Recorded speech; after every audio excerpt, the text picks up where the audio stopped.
کام کرنے کی غرض سے جانے والے کچھ پاکستانی رنگے ہاتھوں شرمناک حرکت، انتہائی غلیظ حرکت کرتے ہوئے پکڑے گئے، اور ان کی پکڑنے کی جب ویڈیو سوشل میڈیا پر آتی ہے تو لوگوں نے یہ مطالبہ کرنا شروع کر دیا کہ ان لوگوں کے یا تو سر قلم کر دیے جائیں اور ساتھ ساتھ پاکستانیوں کا ویزا سعودی عرب کے لیے ہمیشہ کے لیے بند کر دیا جائے۔ آپ کو یاد ہوگا کچھ مہینے پہلے میں نے ویڈیوز بنائی تھی اور آپ کو بتایا تھا کہ وہ وقت دور نہیں ہے کہ پاکستانیوں کا ویزا سعودی عرب بند کر دے گا، دبئی بند کر دے گا پاکستانیوں کے لیے ویزا، اور اس میں سعودی عرب اور دبئی کا کوئی قصور نہیں ہوگا، بلکہ ان پاکستانیوں کا قصور ہوگا جو کہ سعودی عرب اور دبئی میں جا کے وہی شرمناک حرکتیں کرتے ہیں جو حرکتیں وہ اپنے علاقے، اپنے شہر، اپنے قصبے، اپنے گاؤں سے کرتے چلے آ رہے ہیں، لیکن ان کو لگتا ہے کہ شاید سعودی عرب یا دبئی بھی پاکستان جیسا ہے اور وہاں پر کوئی کسی کو پکڑ نہیں سکے گا۔ اب یہ ویڈیو جو اس وقت سوشل میڈیا، سعودی عرب کے سوشل میڈیا پر کافی زیادہ وائرل ہو رہی ہے، 7 سے 8 پاکستانیوں پر مشتمل ہے جن کو باقاعدہ طور پر ایک شرمناک حرکت کرتے ہوئے پکڑا گیا۔ ان کا جرم کیا تھا یہ میں آپ کو بتاؤں گا۔ یہ تک کہا جا رہا ہے کہ ان کے ہاتھ کاٹ دیے جائیں، ان کے سر قلم کر دیے جائیں اور آئندہ کے لیے پاکستانیوں کا ویزا ہمیشہ کے لیے بند کر دیا جائے۔ لیکن ایسا کیوں ہے بھائی؟ ایسا انہوں نے کیا کر دیا؟ یہ بتانے سے پہلے اگر آپ کراچی سے تعلق رکھتے ہیں تو میں آپ کو ایک مثال دے دیتا ہوں تاکہ آپ کو بہتر طریقے سے سمجھ آئے کہ ان لوگوں کی مینٹیلٹی، سوچ کس طرح کی ہوتی ہے۔ کراچی میں کراچی والے جو اصل کراچی والے ہیں، جو کراچی میں پیدا ہوئے، کراچی کے اصل رہائشی ہیں، وہ کچھ چیزوں کو لے کے یقین جانیے درد سر کا شکار ہے۔ اگر آپ کراچی میں رہتے ہیں تو اس مسئلے کا شکار آپ بھی ہوئے ہوں گے۔ وہ مسئلہ کیا ہے ذرا سنیے۔ مسئلہ یہ ہے کہ کراچی کے اندر پیڈسٹل برج جو ہے اس کے لوہے کو کاٹ دیا جاتا ہے، فٹ پاتھوں کو کھود دیا جاتا ہے، ان کے سریے نکال لیے جاتے ہیں، راتوں رات وہ سریے بیچ دیے جاتے ہیں۔ چلتے چلتے آپ کو لگے گا کہ جناب پائپ لائن توڑ دی گئی ہے، پائپ اکھاڑ کے لے گئے۔ یہ وہ ہیروئنچی ہوتے ہیں جن کو نہ حکومت وقت پکڑتی ہے، نہ پولیس پکڑنے کی زحمت کرتی ہے، اور وہ پورا کراچی کھود چکے ہیں اس وقت۔ مطلب پورے انہوں نے برج خالی کر دی ہیں، پورے پیڈسٹل خالی کر دی ہیں، انہوں نے فٹ پاتیں خالی کر دی ہیں، یہ جو ان کا لوہا ہوتا ہے وہ نکال کے انہوں نے بیچ دیا۔ اب جب ان جیسے لوگوں کا ویزا لگتا ہے، خیر مجھے تو یہ سمجھ نہیں آتا کہ ان لوگوں کا ویزا کیسے لگتا ہے، لیکن اگر ان کا ویزا لگ جاتا ہے تو ان کو لگتا ہے کہ سعودی عرب اور دبئی بھی اسی طرح کا ہے جس طرح کا پاکستان ہے۔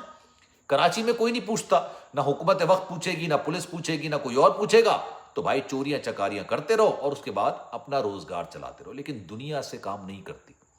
دنیا کے اندر چیزوں کی پوچھ گچھ ہوتی ہے، جب پوچھ گچھ ہوتی ہے تو پھر سزا بھی ہوتی ہے، سزا ہوتی ہے تو پھر انسان کے سارے آگے پیچھے کے سارے اعمال نکل کر سامنے آ جاتے ہیں۔ ان لوگوں نے کیا حرکت کی، 7 لوگوں نے۔ اچھا ایک اور بات میں آپ کو بتا دوں، دنیا کے اندر تعلیم کو بڑی اہمیت دی جاتی ہے۔ سعودی عرب کے اندر، دبئی کے اندر، انگلینڈ کے اندر، آسٹریلیا کے اندر، امریکہ کے اندر، کینیڈا کے اندر تعلیم کی بڑی اہمیت ہے۔ ان لوگوں نے کیا حرکت کی، انہوں نے کیا کیا، ابھی جب اسکول کے بچوں کی چھٹیاں تھیں اسکول بند پڑے ہوئے تھے، یہ گئے اور انہوں نے جو ہائی انٹینسٹی کی وائرز ہوتی ہیں الیکٹریسٹی کے لیے بچھائی جاتی ہیں، انہوں نے یہ کھود کے نکالنا شروع کر دیا۔ اور کیونکہ یہ بہت مہنگی وائرز ہوتی ہیں، ان کو پگھلا کے 10 چیزیں بنائی جا سکتی ہیں، مارکیٹ میں بہت زیادہ بکتی ہے۔ انہوں نے کیا کیا، جب اسکولز بند تھے تو انہوں نے وہ ساری وائرز کھود کے نکالی اور ان کو مارکیٹوں میں بیچ دیا۔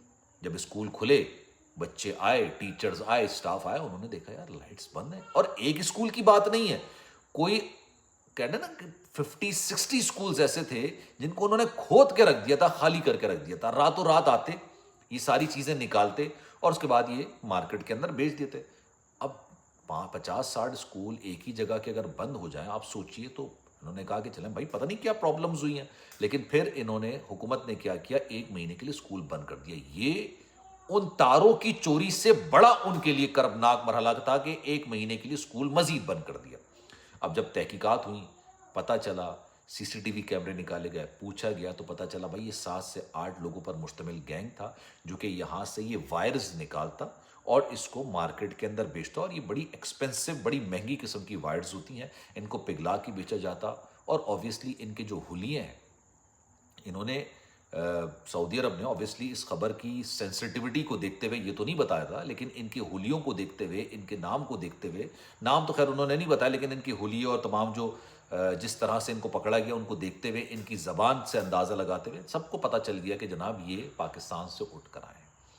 اب یہ پاکستان سے آ تو گئے کام کرنے کے لیے، لیکن کام نہیں کیا انہوں نے وہ کام کیا جو انہوں نے کام اپنے قصبوں میں، گاؤں میں، شہروں کے اندر سیکھا تھا، کیونکہ لاہور، کراچی، اسلام آباد, فیصل آباد, یہاں پر اس طرح کے جو بڑے شہر ہیں نا, یہاں پر یہ کام نہیں ہوتے, سیکھے نہیں جاتے. یہ دور دراز علاقوں سے آتے ہیں, دور دراز شہروں سے آتے ہیں, اور یہ پھر آ کے اس طرح کے کام کرتے ہیں. شہر کراچی کے اندر, لاہور کے اندر, لاہور میں تو خیر نہیں ہوتا, کراچی میں ہی ہوتا ہے. ہر عذاب جو ہے نا وہ کراچی کے اندر ہی نازل ہوتا ہے یار.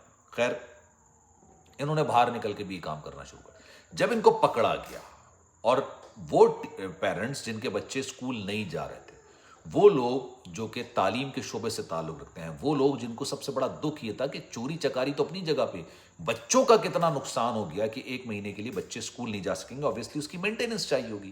تو انہوں نے پھر یہ مطالبہ کرنا شروع کر دیا کہ بھائی ان کے آپ ہاتھ کاٹیں, ٹھیک ہے, اور پاکستانیوں کے لیے ویزے بند کیے جائیں. انہوں نے صرف یہ مطالبہ شروع کر دیا, اور کہ ان کو جیل میں ڈالنے سے کیا ملے گا. جیل اے سی میں ہوتے ہیں, کھانا آپ کو ملتا ہے, پراپر رہنے کے لیے جگہ ملتی ہے, بستر ملتا ہے. کہہ رہے ہیں ان لوگوں کو تو یہی چاہیے. ان لوگوں کو چاہیے کیا؟ ان کو اپنا فیوچر سیکیور کرنا ہے؟ نہیں. جو یہاں سے ویزا لے کے سعودی عرب جاتے ہیں اور بھیک مانگتے ہیں, کیا وہ اپنا فیوچر سیکیور کر رہے ہوتے ہیں؟ نہیں, وہ اپنا فیوچر نہیں سیکیور کر رہے ہوتے, وہ اپنا گزر بسر کر رہے ہوتے ہیں. ان کو 2 وقت کی روٹی چاہیے ہوتی ہے, ان کو رہنے کے لیے جگہ چاہیے ہوتی ہے, وہ مال بنا رہے ہوتے ہیں. جو کراچی کے اندر آپ باہر چلے جائیں کھانا کھانے کے لیے, اتنے آپ کو گاڑیاں نظر نہیں آئیں گی جتنی آپ کو بھکاری نظر آ جائیں گے. اور وہ پیشہ ور بھکاری ہوتے ہیں, وہ ضرورت کے تحت نہیں بھیک مانگ رہے ہوتے, پیشہ ور ہوتے ہیں. ان کا پیشہ یہ بنا دیا جاتا ہے, کیونکہ obviously جب آپ کو لگ رہا ہوتا ہے کہ یار مجھے کام کرنے کی ضرورت کیا, جب ایسی ہاتھ پھیلا کے پیسہ مل رہا ہے. یہ لوگ جب سعودی عرب جاتے ہیں تو وہاں پہ جا کے یہ کام کرتے ہیں, اسی طرح کے کام کر رہے ہوتے ہیں. پھر چوری چکاریاں کر رہے ہوتے ہیں. جب چوری چکاریاں کرتے ہیں, یہ اپنا فیوچر سیکیور تھوڑی کرتے. تو ان کے بارے میں کہا جانے لگا کہ نہیں, ان کو جیل میں نہ ڈالیں. ان کو جیل میں ڈالیں گے تو obviously ان کو تو کھانے کو مل رہا ہے, رہنے کو مل رہا ہے, سونے کو مل رہا ہے, ہر چیز ان کو سہولت مل رہی ہے. اے سی میں بیٹھیں گے, اچھے بستر پہ سوئیں گے. وہاں پہ تو پاکستانی جیلوں والا حساب تھوڑی ہے. تو لوگوں نے مطالبہ کرنا شروع کر دیا کہ ان کے ہاتھ کاٹ لیں, کیونکہ ہماری شریعت کے اندر یہ کہا گیا ہے کہ چوری کرنے والے کا ہاتھ کاٹ دینا چاہیے, اور پھر ان کے ویزے بند کر دینا چاہیے.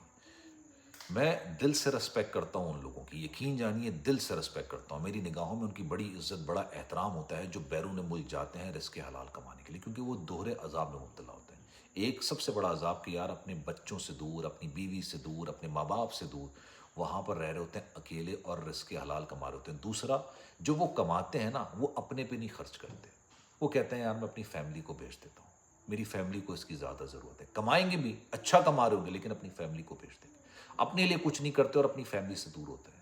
میں ان کی بڑی عزت کرتا ہوں, بڑا احترام کرتا ہوں. لیکن یہ جو چند لوگ ہوتے ہیں نا, یہ ایسے لوگوں کا نام بھی بدنام کرتے ہیں. اسی وجہ سے سوشل میڈیا پر اس طرح کی بات ہو رہی ہے.